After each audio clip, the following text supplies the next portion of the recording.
and he finds Katavide with papers, like strange-looking papers in his hand, and there were so many. So he questioned Katavide, asking him, where are you getting from these papers? And when he looked at them, he saw that it was a photocopied paper for UNEB, and there were some questions, 31 and 32, with answers on it, and he was moving around. So he suspected that Katavide had already given kids the sasi, and he was just moving around the class. To make sure they've written all the answers. So both the teachers have been arrested and they're in custody. In Oyam districts, there are 3 who offered to pay a bribe of 1 million shillings to a UNEB scout.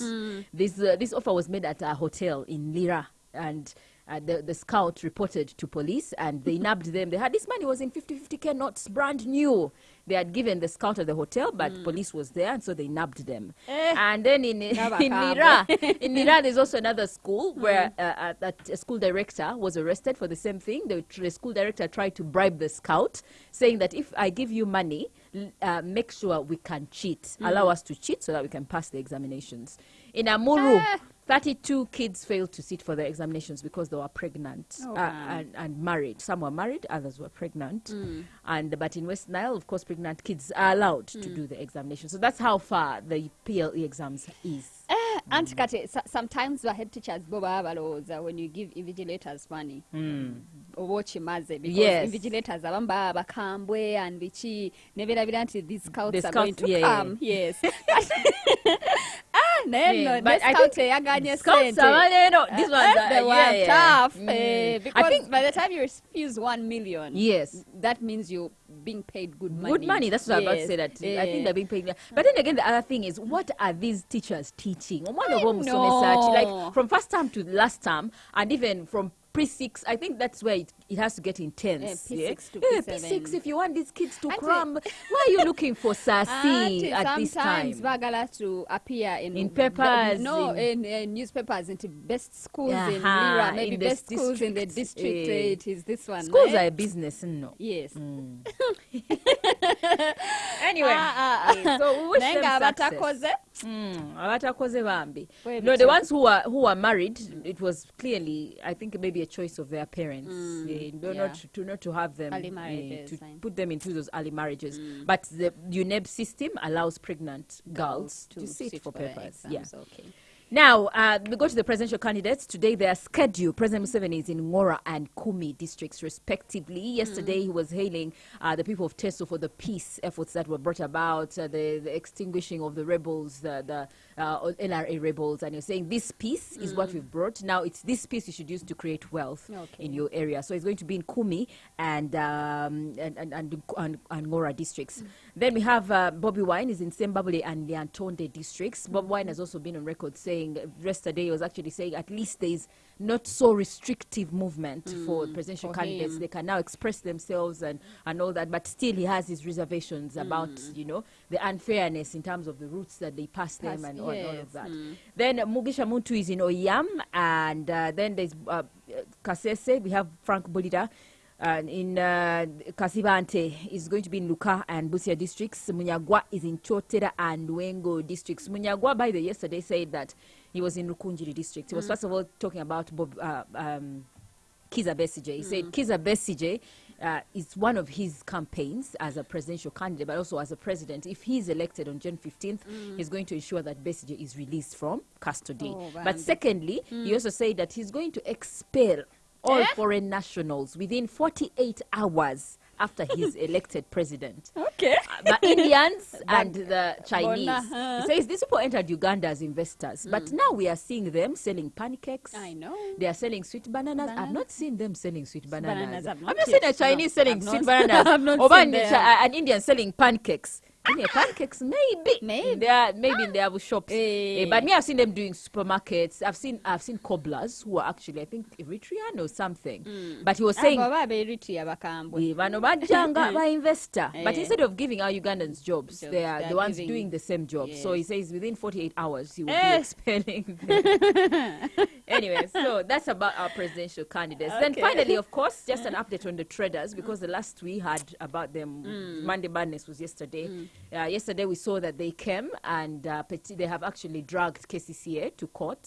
They have dragged NEMA to court, and they have dragged who else? Ham Chigundu to court over the Nachivubo channel, and they're saying that the constitution provides for them to contest in this way, and they're saying that the channel itself, Nachivo's channel, is one of those biggest channels that has to capture or to hold all rainwater and then transfer it to Lake Victoria, and blocking the channel, a process Ham is doing through construction, is causing the floods. We have also seen that NEMA, they're saying NEMA has failed to regulate and cancel because NEMA didn't give them a certificate to operate Ham. So they're saying, why is NEMA reluctant and negligent? And the same thing is with KCCA. 4 people died from this incident. Yesterday, we also saw the president through the RCC for Kampala, Umar, and when he was meeting some of the KCCA officials, that is Mayor and Mbuzechi, the ED, and the traders, some of them meeting in a meeting yesterday at City Hall.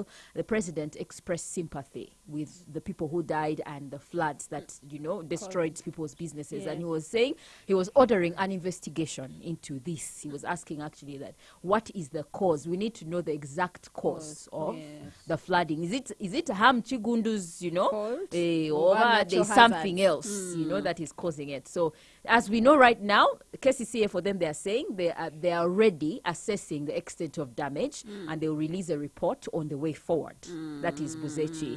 NEMA, we are yet to hear an official statement from them. We'll actually try and contact them.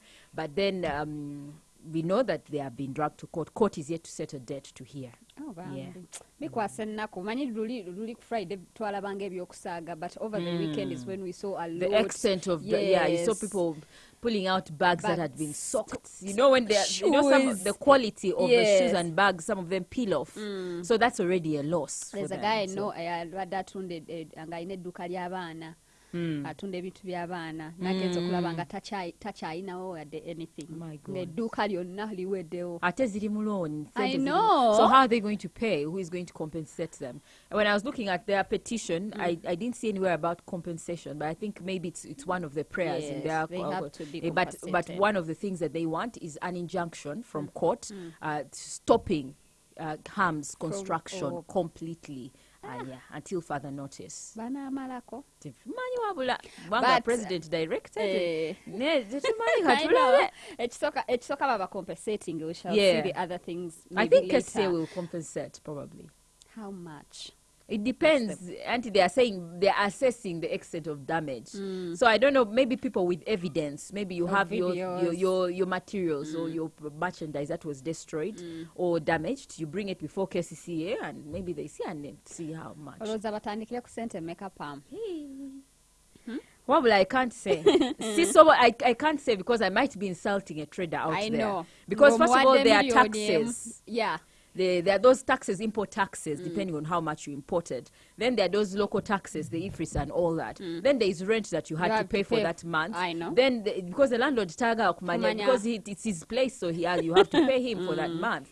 And then, of course, there is the cost of the stock itself. And then there's the time factor. So there's a lot of things. There's emotional damage that you have caused to someone's mind, that psychological trauma. So I can't really quantify it. Maybe the judge knows, the court itself can manage.